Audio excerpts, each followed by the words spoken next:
রমলা বিয়ে করে তার শ্বশুরবাড়িতে যাওয়ার সময় দিনের অর্ধেক সময় বাসেই কেটে যায়, কারণ তার বাপের বাড়ি থেকে শ্বশুরবাড়ির দূরত্ব প্রায় 10 ঘন্টা। সারাদিন বাসে বসে থাকার পর সে যখন শ্বশুরবাড়িতে পৌঁছায় তখন তার গা হাত পা কোমরে ভীষণই ব্যথা হয়। সে একদমই নড়তে চড়তে পারে না। মা বাবা আমাকে কোন গন্ডগ্রামে বিয়ে দিল কি জানি। ওরে বাবারে বাবা, সারা দিন বাসে বসে বসে আমার হাত পা কোমর একেবারে খুলে যাচ্ছে। আমি কিছুতেই নড়াচড়া করতে পারছি না। উফ, আমার আর ভালো লাগছে না।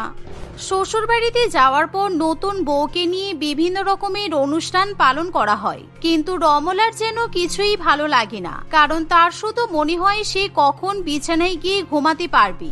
এভাবে রাত হয়ে এলে রমলা কোনো মতে ফ্রেশ হয়ে ঘুমিয়ে পড়ে। পরের দিন সকালবেলা ঘুম থেকে ওঠার পর রমলা তৈরি হয়ে রান্নাঘরে চলে যায়। এমন সময় তার শাশুড়ি মাও রান্নাঘরে যায়। মা, আমাকে যদি বলে দেন যে আমি কি কি রান্না করব, তাহলে আমি রান্না বান্নাটা শুরু করে দিই। আশা করি বাড়িতে অনেক আত্মীয় স্বজন আসবে, তাই তাড়াতাড়ি রান্না বান্না হয়ে গেলে আপনারা বাকি নিয়মগুলো করতে পারবেন। না না বৌমা, তোমাকে আজকে এখন কোনো রান্না বান্না করতে হবে না, কারণ আজকে আমরা সবাই মিলে আমার মেয়ের শ্বশুর বাড়িতে যাব। ওরা নতুন বাড়ি কিনেছে, তাই তোমার প্রথম রান্না বান্না করার অনুষ্ঠান ওদের নতুন বাড়িতেই পালন করা হবে। তুমি সুন্দর করে তৈরি হয়ে নাও এখন। রমলা এই কথা শুনে ভীষণই ভয় পেয়ে যায়, কারণ একই গতকাল সারাদিন বাসে কাটিয়ে তার শরীর মোটেই ভালো নেই। এখন আবার তাকে ননদের বাড়িতে গিয়ে রান্না বান্না করতে হবে। কিন্তু শাশুড়ি মায়ের মুখের উপর নতুন বৌমা কিছু বলতেও পারে না। সে সুন্দর করে তৈরি হয়ে চলে আসে। বাড়ির বাইরে বেরোনোর পর রমলা দেখে বাড়ির সামনে বড় একটা বাস দাঁড়িয়ে আছে। আমরা কি আজকেও বাসে করে যাব নাকি? আমার ননদের নতুন বাড়ি এখান থেকে কত দূরে? বেশি দূরে নয়, এখন সকাল 10টা বাজে তো আমরা সন্ধ্যা 7টার মধ্যে পৌঁছে যাব। আর ওখানে বাসে করে যাওয়াই ভালো, কারণ না হলে বারবার গাড়ি পাল্টাতে হবে। তার থেকে একেবারে বাসে বসে থাকবো, সন্ধ্যাবেলা বাস থেকে নেমে যাব। সারাদিন বাসে বসে থাকতে হবে শুনি রমলার তখন থেকেই বমি পেয়ে যায়, কিন্তু এখন কোনো উপায় নেই। সে তার পরিবারের লোকেদের সঙ্গে বাসে উঠে পড়ে, কিন্তু সেই বাসের এমনই অবস্থা যে তাতে কোনো এসিরও ব্যবস্থা নেই। অন্যদিকে রমলার স্বামী, শ্বশুরমশাই, শাশুড়ি মা সবাই মিলে সারাদিনের খাবার দাবার বাসে তুলে নেয়। বাস চলতে শুরু করলে তারা সেখানেই সকালের ব্রেকফাস্ট সেরে নেয়। বৌমা, তুমি কিছু খাচ্ছ না কেন? আমি তো সবার জন্য গরম গরম লুচি তরকারি বানিয়ে নিয়ে এলাম, খেয়ে নাও। না না, এরকম পেট্রোলের গন্ধে আমার কিছুই খেতে ইচ্ছে করছে না। আমি যদি এখন কিছু খাই তাহলে আমি বমি করে ফেলবো। তার থেকে বরং আমি দুপুরবেলা একেবারে লাঞ্চ করব, আপনারা খেয়ে নিন। এভাবেই দেখতে দেখতে দুপুর হয়ে আসে। তখনও পর্যন্ত বাস নিজের গতিতে চলতে থাকে। এরই মধ্যে রমলারও খুবই খিদে পেয়ে যায়। আর কিছুক্ষণের মধ্যেই বাসটা যখন একটা ধাবার সামনে গিয়ে পৌঁছায় তপন, তুমি বাস ড্রাইভারকে বলো যে একবার বাসটা থামাতে, কারণ আমরা ওই ধাবায় এখন লাঞ্চ করব। আমার খুব খিদে পেয়ে গেছে। না না রমলা, এখন বাস থামানো যাবে না, কেননা এখন যদি আমরা ধাবাতে লাঞ্চ করি তাহলে আমাদের পৌঁছাতে অনেক দেরি হয়ে যাবে, আর গ্রামের দিকে রাত্রেবেলা অনেক বিপদ হতে পারে।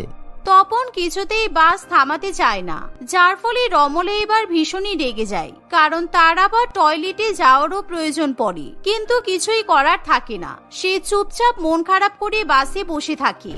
এভাবেই দেখতে দেখতে সারাটা দিন কেটে যায়। তার শ্বশুর বাড়ির লোকেরা বাসেই খাওয়া দাওয়া করে, আবার বাসেই ঘুমাতে ঘুমাতে যাত্রা করে। দেখতে দেখতে এভাবেই সন্ধ্যা হয়ে এলে রমলা তার ননদের শ্বশুর বাড়িতে গিয়ে পৌঁছায়। তার ননদের নতুন বাড়ি খুব সুন্দর করে সাজানো গোছানো হয়, কারণ সেখানেই এখন রমলাকে সবার জন্য ভালো মন্দ রান্নাবান্না করতে হবে। রমলাকে তার ননদ দেবকী রান্নাঘরে নিয়ে যাওয়ার পর বলে, বৌদি, তুমি কিন্তু আজকে সবার জন্য গরম গরম মাটন বিরিয়ানি, চিকেন চাপ, ভেটকি মাছের পাতুরি আর সিমুই রান্না করবে। রান্না বান্না হয়ে গেলে রাত্রিবেলা সে সবাইকে খাবার পরিবেশন করে খাওয়ায়। পরের দিন সকালবেলা ঘুম থেকে ওঠার পর তাদের গোটা পরিবার আবার বাসে উঠে পড়ে, কিন্তু এবার বাসের লোক সংখ্যা আরো বেশি বেড়ে যায়। সবাই মিলে যে যার মতো জানালার সিট দখল করে, তাই রমলা জানালার সিট পায় না। আমার মনে হয় সারা জীবন এই বাসে থেকেই কেটে যাবে। এরা কতটা আনহাইজিনিক হলে এরকম সারাটা দিন বাসে কাটাতে পারি। আমার একেবারে অসহ্যকর লাগছে। শুধুমাত্র রাত্রিবেলা ঘুমানোর জন্য আমি শুধু বাড়িতে যাচ্ছি, তাছাড়া আর তো কোনো কারণ নেই। এমনই ভাবতে ভাবতে হঠাৎ করে বাসের চাকা পাংচার হয়ে যায়। তাই সবাই খুব ভালো মতোই বুঝতে পারে যে আজকে রাতের মধ্যে তারা বাড়িতে ফিরতে পারবে না।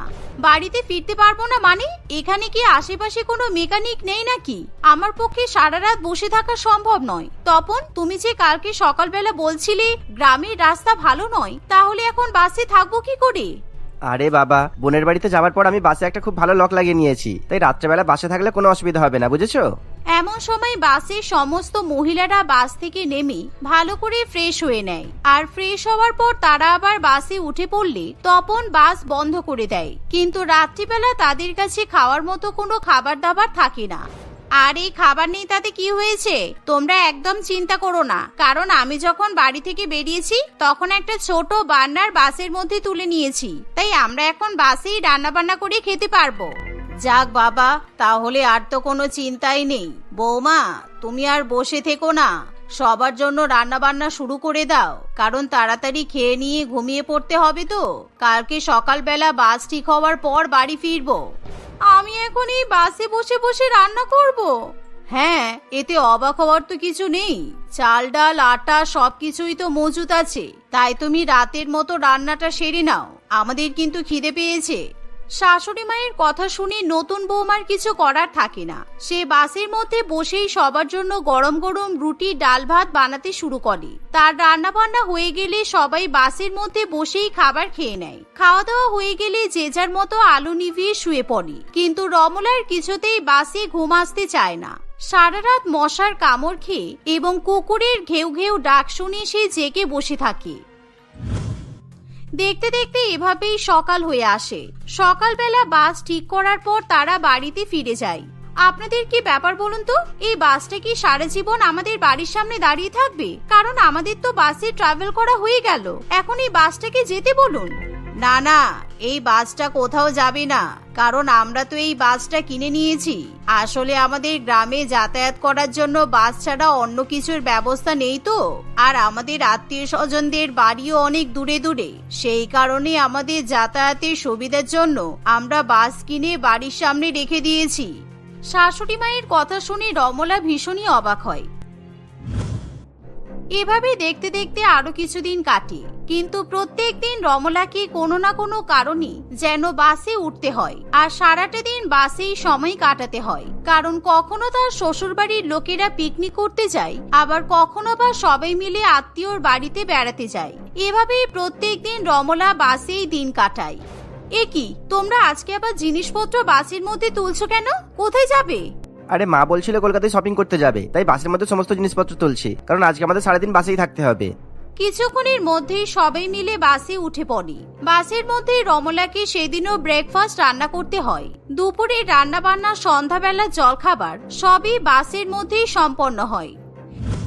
এভাবেই অনেকক্ষণ জার্নি করার পর তারা কলকাতার শপিং মার্কেটে গিয়ে পৌঁছায়। সেখানে গিয়ে সবাই মিলে নিজের পছন্দ মতো অনেক অনেক কেনাকাটা করে। কিন্তু রাত্রিবেলা বাড়ি ফেরার সময়, মা, এখান থেকে আমার বাপের বাড়ির দূরত্ব মাত্র 8 ঘন্টা। আমরা যখন শহরে এসেছি, তাহলে চলুন আজকে আমরা রাত্রিবেলাটা আমার বাপের বাড়িতেই থেকে যাই। মা বাবা আমাদেরকে দেখে কিন্তু খুব খুশি হবে। রমলার কথা শুনি তার শ্বশুরবাড়ির লোকেরা প্রথমে কিছুতেই তার বাপের বাড়িতে যেতে রাজি হয় না, কিন্তু রমলা অনেক জোর করতে থাকলে শেষ পর্যন্ত সবাই মিলে রমলার বাপের বাড়িতে গিয়ে উপস্থিত হয়। সবাইকে একসঙ্গে দেখে রমলার বাপের বাড়ির লোকেরা খুবই খুশি হয়। যাক বাবা, শান্তি, আজকে রাত্রিবেলার মতো এখানে থেকে যাব। আমাকে আর বাসে বসে ডিনার রান্না করতে হবে না, না হলে সারাদিন বাসে বসে রান্না করতে করতে আমার শরীরটা কেমন যেন খারাপ করছে। রমলার বাবা মা সেদিন বাড়িতে রান্না বান্না করে সবাইকে খাওয়ায়। খাওয়া দাওয়া করার পর সবাই যখন রাত্রিবেলা ঘুমিয়ে পড়ে, তখন রমলা তার বাবা মাকে সমস্ত ঘটনা খুলে বলে। রমলার মুখে এরকম কথা শুনে তারাও খুবই অবাক হয়। তুই একদম চিন্তা করিস না, তোর শ্বশুর বাড়ির লোকেদের পাগলামি কি করে ঠিক করতে হয় আমি জানি। এরকম করে সারাদিন বাসে সংসার করা সম্ভব নাকি? আজকে ভাগ্যিস এখানে চলে এসেছিস, তা না হলে রাত্রিবেলা তোদেরকে বাসেই তো ঘুমাতে হতো, কারণ এত রাতে তোরা তো গ্রামে পৌঁছাতেই পারতিস না। তাহলে তুমি বলো মা, আমি এদের সঙ্গে কি করে থাকবো? কালকে যে বাড়িতে গিয়ে পৌঁছাবো অমনি বাস নিয়ে অন্য কোথাও বেরিয়ে পড়বে, আর বাসে আমাকে দাঁত মাজন করতে হবে, তারপর আশেপাশে টয়লেট করতে হবে, বাসে রান্না করতে হবে, বাসেই ঘুমাতে হবে। এরকম করে কি থাকা যায় বলো? পরের দিন সকালবেলা ঘুম থেকে ওঠার পর রমলার শ্বশুরবাড়ির লোকেরা যখন বাড়িতে ফিরবে তখন তারা বাইরে বেরিয়ে দেখে তাদের অত বড় বাসটা কোথাও যেন উধাও হয়ে গেছে। এমনকি তাদের ড্রাইভার যেহেতু বাড়ির মধ্যেই ঘুমিয়ে থাকে তাই সেও বাসের কোনো হদিশ খুঁজে পায় না। রমলার শ্বশুরবাড়ির লোকেরা খুবই দুশ্চিন্তায় পড়ে। এ কি বৌমা, তোমাদের বাড়ির বাগান থেকে আমাদের অত বড় বাসটা উধাও হয়ে গেল, এই কারণে কালকে রাত্রিবেলা আমরা এখানে আসতে চাইনি। এবার কি হবে বলো তো? আমাদের অত দামি বাসটা চুরি হয়ে গেল। আমি কি করব বলুন মা, আমার তো খুব খারাপ লাগছে। আমাদের বাড়িতে এসে আপনাদের বাস চুরি হয়ে গেল, কিন্তু এতে তো আমাদের কিছু করার নেই বলুন। আসলে আগের দিন রাত্রিবেলা রমলার মা তাদের পাড়ার বাস ড্রাইভারকে ফোন করে। তাদের পাড়ার সেই বাস ড্রাইভার অনেকদিন ধরে এরকম একটা বাস কিনতে চাইছিল, কারণ সেই বাস নিয়ে সে বিয়ে বাড়িতে ভাড়া দেবে। তাই এরকম একটা বাস বিক্রি আছে শুনি সেই বাস ড্রাইভার মাঝরাত্রি বেলায় রমলার বাড়িতে চলে আসে। কিছু টাকা দিয়ে সেই বাস নিয়ে সেখান থেকে চলে যায়। তুমি আমাকে বাঁচালে মা, এরপর থেকে আমাকে আর বাসে বসে সংসার করতে হবে না। আমি এবার আমার নিজের শ্বশুর বাড়িতেই সংসার করতে পারবো। রমলার শ্বশুরবাড়ির লোকেরা যেহেতু খুব একটা খারাপ নয়, তাই তারা বৌমার বাপের বাড়ির লোকেদের কোনো কথা বলতেও পারে না। তারা ট্রেনে করে নিজেদের বাড়িতে ফিরে যায়, কিন্তু তারা আর কিছুতেই অনেক টাকা ব্যয় করে বাস কিনতে চায় না। অন্যদিকে রমলার বাপের বাড়ির তরফ থেকে তাদের বাসের টাকাও ফিরিয়ে দেয়া হয়, কিন্তু যেহেতু নতুন করে বাস কেনা হয় না তাই রমলা মনে মনে খুবই খুশি হয়। সে এবার তার শ্বশুরবাড়ির লোকেদের সঙ্গে মিলেমিশে নিজের মতো করে সংসার করতে থাকে। মল্লিকা তার বাবা সুভাষ এবং মা রিনার সঙ্গে থাকতো। তারা কুসুমপুর নামে একটি গ্রামে থাকতো। মল্লিকা ছোটবেলা থেকে গ্রামে থেকেই পড়াশোনা করলেও সে অত্যন্ত মেধাবী ছিল। তার বাবা মা তাই তাকে শহরে পাঠানোর সিদ্ধান্ত নিয়েছিল। প্রথম প্রথম শহরে গিয়ে মল্লিকা পড়াশোনা ছাড়া আর কিছুই বুঝতো না, কিন্তু ধীরে ধীরে সে তার হোস্টেলের রুমমেটদের লাইফস্টাইল দেখে খুবই আকর্ষিত হয়ে পড়ে। দেখতে দেখতে সেও তাদের মতো ছোট ছোট পোশাক আশাক পরতে থাকে। পড়াশোনা না করে রাতের পর সে বন্ধুদের সঙ্গে পার্টি করত, বিভিন্ন রকমের নেশাও করত। এভাবে ধীরে ধীরে সে পড়াশোনায় অবনতি করতে থাকে এবং কলেজের পরীক্ষায় ফেল করে। এই খবর তার গ্রামের বাড়িতে পৌঁছে যায়। সুভাষবাবু সঙ্গে সঙ্গে মল্লিকাকে ফোন করে। এসব আমি কি শুনছি মল্লিকা, তুই 3টে সাবজেক্টে ফেল করেছিস? তুই ওখানে গিয়ে পড়াশোনা ভুলে গেলি নাকি মনে রোগ বাঁধিয়েছিস? এত খরচা করে তোকে শহরে পাঠালাম আর তুই এই প্রতিদান দিলি? তোকে আমি এই মাসে গ্রামে ফিরিয়ে আনবো। অনেক হয়েছে তোমার শহরে থেকে পড়াশোনা। বাবা প্লিজ এরকম করো না, I am your only child. তুমি আমার সাথে এরকম করতে পারো না। আমি এখান থেকে কোথাও যাব না, আমাকে কেউ নিয়ে যেতে পারবে না। আমি এখন ঘুমাতে যাচ্ছি, বাই বাই বাবা। মল্লিকা, তুই মদ খেয়েছিস? ছি ছি ছি ছি, আমার মেয়ে হয়ে তুই কোথায় শহরে গিয়ে পড়াশোনা করে নাম কামাবি তা নয়, তা না করে তুই নেশা করে বসে আছিস। আজ তোর একদিন কি আমারই একদিন। আমি আর পরের মাস অব্দি অপেক্ষা করতে পারবো না। আমি কালই তোকে গ্রামে ফিরিয়ে আনবো। এই 1 বছর তুই শহরে থেকে আর কি কি নতুন শিখেছিস আমি কাল দেখছি, দাঁড়া। এই বলে সুভাষবাবু ফোন রেখে দেয়। মল্লিকা নেশার ঘরে টলতে টলতে নিচের ঘরে গিয়ে শুয়ে পড়ে। আমাদের মেয়েটার কি হবে গো? ও ঠিক থাকবে তো? আমি তোমাকে বলেছিলাম শহরে পাঠিও না মেয়েটাকে, শহর সবার জন্য নয়। দেখলে তো এখন মেয়েটার কি অবস্থা হয়েছে। উপরওয়ালার দয়ায় আজকের রাতটা ঠিকভাবে কাটুক, কালকেই তুমি আমার মল্লিকাকে বাড়ি নিয়ে আসবে। সুভাষবাবু ও রীনা দেবী সারা রাত ধরে চিন্তা করতে থাকে। পরের দিন সকালেই সুভাষবাবু শহরের উদ্দেশ্যে বেরিয়ে পড়ে। সে যাওয়ার আগেও মল্লিকাকে কিছু বলে না, আর ওদিকে মল্লিকাও নেশার ঘরে করা কথোপকথনের কিছুই মনে রাখে না। সুভাষবাবু তার হোস্টেলে গিয়ে তাদের রুমের কড়া নাড়তেই একটি মেয়ে অত্যন্ত ছোট জামা কাপড় পরে হাতে মদের বোতল নিয়ে দরজা খুলতে আসে। মেয়েটি সুভাষবাবুকে দেখে চমকে ওঠে। এই বুড়ো, কে তুমি? এত বয়স হয়ে গেছে, তাও মেয়েদের হোস্টেলের বাইরে দাঁড়িয়ে লাইন মারার স্বভাব গেল না? আর হোস্টেলের বাইরে তো দূর, একেবারে রুমেই চলে এলে। কত বড় বুকের পাঠা রে বাবা।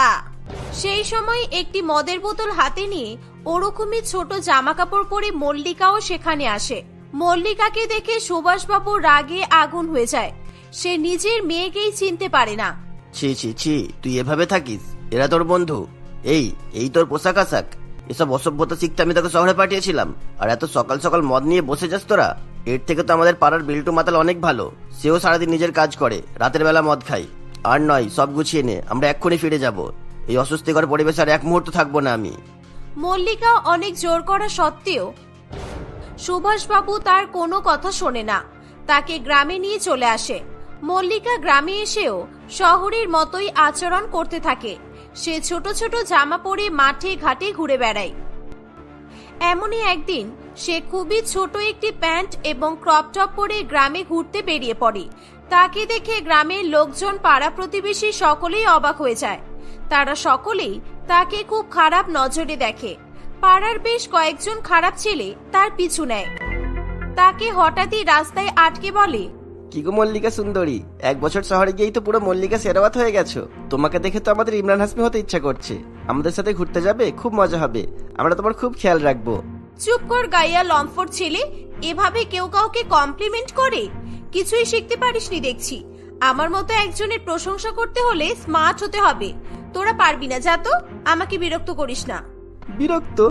বিরক্ত কোথায় করলাম সোনামণি? আমরা তো খালি তোমার এই আগুনের মতো রূপের একটু প্রশংসা করলাম মাত্র। কেন, তোমার পছন্দ হয়নি? প্রশংসা? এটাকে তোরা প্রশংসা বলিস? How disgusting! এরকম লম্ফট লোফারদের মতো প্রশংসা আমার চাই না, ওকে? ভালোভাবে প্রশংসা করতে পারলে কর। রীনা দেবী তখনই তার প্রতিবেশী বন্ধু চম্পার সঙ্গে বাজার করে বাড়ি ফিরছিল। মল্লিকাকে এভাবে পাড়ার গুন্ডাদের সঙ্গে কথা বলতে দেখে সে খুবই রেগে যায়। এই মল্লিকা, তুই এই কি করছিস? তুই এই গুন্ডা বদমাশগুলোর সঙ্গে কথা বলছিস? আর তোকে বলেছি না এসব শহুরে পোশাক আশাক এখানে পরবি না তুই? তোর জন্য তো দেখছি আর কারোর কাছে সম্মান থাকবে না। হে উপরওয়ালা, এ আমি কি দেখে নিলাম? এরকম পোশাক পরে তো কেউ স্নান করতেও যায় না, আর এই পোশাক পরে তোমার মেয়ে রাস্তায় বেরিয়ে গেল। হায় রে মল্লিকা, তোমার বুঝি খুব গরম লাগছিল, তাই তুমি এত ছোট জামা পরেছো? তুমি কি একটা রুমাল দিয়ে ওপরের আর নিচের দুটো জামাই বানিয়ে ফেলেছো? আর কাপড় বাঁচেনি? তাহলে ওটা দিয়ে আরো একটা বানিয়ে নিতে পারবে। চম্পা, তুই আমার বন্ধু বলে আমার মেয়েকে যা তা বলবি, আর আমি তোকে ছেড়ে দেব? কখনো না। এই ব্যবহার আমার মনে থাকবে। আর মল্লিকা, তুই বাড়ি চল আজকে, দেখ আমি তোর কি করি। সেদিন মল্লিকাকে বাড়িতে নিয়ে গিয়ে রীনা দেবী খুবই বকাবকি করে। ওই ছেলেগুলোর সাথে যদি তোকে আর কোনোদিনও দেখি, তোর কি করি তুই শুধু দেখ। খুব সাহস হয়ে গেছে তোর, তাই না? দাঁড়া, আজকে তোর বাবা আসুক বাড়িতে। মা প্লিজ, তুমি একটু চিল করো। ওরা আমার ফ্রেন্ডস, ওরা আমার কিচ্ছু করবে না। আমার হেডেক হচ্ছে, I am going to sleep. Oh sorry, তুমি তো আবার ইংরেজি বোঝো না। আমি বললাম আমি ঘুমাতে যাচ্ছি। সেদিনের ঘটনার পর রীনা দেবী মল্লিকার একা বাইরে বেরোনো প্রায় বন্ধই করে দেয়। মল্লিকা যেখানেই যায় রীনা দেবী তার পেছন পেছন যায়। মল্লিকা খুব বিরক্ত হলেও তার কিছু বলার ছিল না। ওদিকে মল্লিকা শহরের মতো জীবন কাটাতে না পেরে খুবই নিরাশ হতে থাকে। এভাবেই বেশ কয়েকদিন কেটে যায়। একদিন, কতদিন এক ঢোকো মদ খেতে পারিনি, সেদিনও বাবা টানতে টানতে নিয়ে চলে এলো। পুরো বোতলটা শেষও করতে দেয়নি। এখানে যে কোথায় মদ পাবো কে জানে, পেলে একটু লুকিয়ে লুকিয়ে নিয়ে চলে আসবো। কিন্তু এখন তো মা সবসময় পেছন পেছন ঘোরে। এসব ভাবতে ভাবতে তার মনে পড়ে তার বাবা পাড়ার একজন মাতালের কথা বলেছিল। মল্লিকা তার মায়ের সঙ্গে বেরিয়ে খুঁজতে খুঁজতে একটা মদের দোকান দেখতে পেয়েছিল। দুপুরবেলা সবাই ঘুমিয়ে পড়লে সে চুপি চুপি মদ কিনতে বেরিয়ে যায়। তাকে মদের দোকানে দেখে লোকজনের চোখ কপালে উঠে যায়। রাস্তা ভুলে চলে এসেছো নাকি? তোমার বাবা তো এখানে আসেনি। যাও যাও, অন্য কোথাও খোঁজো। বেশি কথা না বলে একটা বোতল দাও তাড়াতাড়ি, এখানে আমি তোমার সঙ্গে গল্প করতে আসিনি। মল্লিকা মদের বোতলটা নিয়ে সেখান থেকে চলে যায়। সারা গ্রামে তাকে নিয়ে নানান রকম খারাপ কথা রটতে থাকে। সবাই তাকে দেখলেই কানাঘুষো করতে থাকে। সে একদিন ক্রপ টপ এবং শর্ট প্যান্ট পরে তার বাড়ির সামনে বাগানে দাঁড়িয়ে হেডফোনে গান শুনছিল। এমন সময় কয়েকজন নিয়ে তাকে আলোচনা করছিল। সে হেডফোনের গান বন্ধ করে দিয়ে তাদের সব কথাই শুনতে থাকে। শহরে যাওয়ার আগে তো এই মেয়ে বেশ ছিল, এখন যা সব শুনছি তাতে নিজের ছেলে মেয়েদেরকে এর হাত থেকে বাঁচিয়ে রাখতে হবে দেখছি। এই মেয়ে নাকি ছেলেদের সঙ্গে বসে মদ খায়, কি ভয়ঙ্কর অবস্থা বাবা গো। আর জামা কাপড় দেখো না, না পরলেই তো পারে। আরে দিদি, আমি নিজের চোখে দেখেছি এই মেয়েকে ঠেকে বসে মদ খাচ্ছে। এই মেয়ে বিশাল নির্লজ্জ। বাবারে বাবা, এত ভালো বাবা মায়ের এরকম মেয়ে হয় বাপের জন্মে শুনিনি। এই বুড়ো, এই বুড়ি, মাইন্ড ইওর ল্যাঙ্গুয়েজ, ওকে? তুমি আমাকে ঠেকে মদ খেতে দেখেছো, তার মানে তুমিও মদের ঠেকে ছিলে। তুমি ঠেকে কি করছিলে? তুমি তো কোনো ধোয়া তুলসী পাতা নও। আর এই যে বুড়ি, তুমি আমার জামা নিয়ে কথা বলছো? এদিকে তো তুমি শাড়ি পরার পরেও তোমার এতখানি পেট দেখা যাচ্ছে, তার বেলা কিছু নয়। দেখেছেন মানিক বাবু, দেখেছেন কিরকম নির্লজ্জ মেয়ে। এই মেয়ের জন্য আমাদেরই একদিন গ্রাম ছাড়তে হবে। এসব বলেই রাগে গজগজ করতে তারা সেখান থেকে চলে যায়। রীনা দেবী সব ভেতর থেকে দাঁড়িয়ে দাঁড়িয়ে শোনে। সে লজ্জায় বাইরে আসতে পারে না। হে উপরওয়ালা, তুমি এই মেয়েকে একটু বুদ্ধি দাও। এই নির্লজ্জ মেয়েকে নিয়ে আমি কি যে করব, আমি কিছুই বুঝে উঠতে পারছি না। এভাবে আরো কয়েকদিন কাটে। মল্লিকা তার শহুরে জীবন, রাতে পার্টি করা, বন্ধুদের সঙ্গে নেশা করা, স্টাইল করা এবং ছোট ছোট জামা কাপড় মিস করতে থাকে। সে বসে বসে তার পুরানো ছবি দেখতে থাকে। এমন সময় তার ফোনে একটি অচেনা নম্বর থেকে ফোন আসে। মল্লিকা ফোন ধরে জানতে পারে ওটা পাপায়ের নম্বর। কি গো মল্লিকা, শুনলাম তুমি নাকি একা একা মদ আনতে গিয়েছিলে। এসব কাজ কেউ একা একা করে? একা খেয়ে কি মজা পাও? সব বন্ধুরা মিলে একসঙ্গে খাবো দাবো পার্টি করবো, তবেই তো আসল মজা, কি তাই না বলো? মল্লিকা তো এতক্ষণ এসবই ভাবছিল। সে তো এটাই ভাবছিল যে সে পার্টি করবে, হই হুল্লোড় করবে, নেশা করবে। আর তখনই এমন প্রস্তাব আসায় মল্লিকা খুবই খুশি হয়ে যায়। একদম ঠিক বলেছো পাপাই, বলো তবে কবে পার্টি দিচ্ছ? যেদিন বলবে আমি সেদিনই রাজি। আচ্ছা তার আগে বলো তো আমার নম্বর কোথায় পেলে? ওসব নাম্বার জোগাড় করা আমার বাহাতের খেলা। তুমি পার্টি কবে করবে বলো শুধু। আমাদের কাছে বিদেশি আছে, বিদেশি। হ্যাঁ, আমরা আজ রাত্রেই পার্টি করব। তুমি আসবে নাকি? তাহলে তোমার বাড়ির পেছনের পুকুরের পাশের জঙ্গলে চলে এসো, ঠিক আছে? মল্লিকা খুবই খুশি হয়ে পার্টিতে যাওয়ার মতো খুবই ছোট পোশাক পরে রাতের বেলা লুকিয়ে লুকিয়ে জঙ্গলের দিকে চলে যায়। তাকে দেখেই পাপাই এবং তার বন্ধুরা খুবই খারাপ খারাপ মন্তব্য করতে থাকে এবং তার সঙ্গে বাজে ব্যবহার করার চেষ্টা করে। দেখো পাপাই, এসব ঠিক হচ্ছে না বলে দিচ্ছি। আমি কিন্তু লোক ডাকবো। ডাকো দেখি, আমিও দেখি কে তোমাকে বাঁচাতে আছে। আর যেই আসুক না কেন সে তোমারই দোষ দেবে। এই রাতের বেলা এইসব পোশাক আশাকে ছেলেদের সাথে মদ খেতে এসেছো শুনলে। নির্লজ্জ মেয়ে একটা। তোমার মতো মেয়েরা কি চাই আমাদের ভালো করে জানা আছে। তুমি শহরে যে কি করতে সেটা এতদিনে আমরাও বুঝে গেছি। এই বলে তারা মল্লিকাকে ধরে টানাটানি করতে থাকে। মল্লিকা চিৎকার করে। তখনই তার বাবা সেখানে চলে আসে। সুভাষবাবু মল্লিকাকে এত রাতে এমন পোশাক পরে বাইরে যেতে দেখে সন্দেহ করেছিল, তাই তার পিছু করা শুরু করে। আরো আগে সে সেখানে পৌঁছে যেত, কিন্তু অন্ধকারে মল্লিকা কোন দিকে গেছে তা বুঝে উঠতে পারছিল না। এই পাপাই, ছাড় আমার মেয়েকে। তোরা আমার মেয়েকে ফাঁদে ফেলেছিস।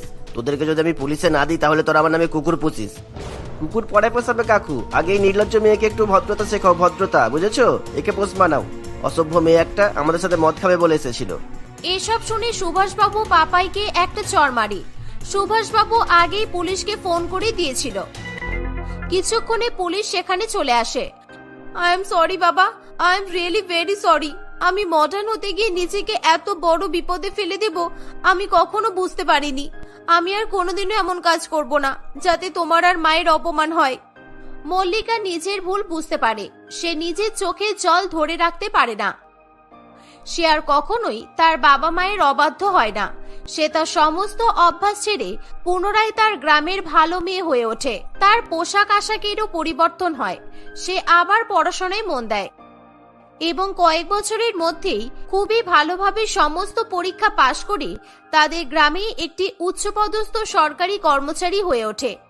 এভাবেই মল্লিকা তার পরিবারের সঙ্গে সুখে শান্তিতে দিন কাটাতে থাকে।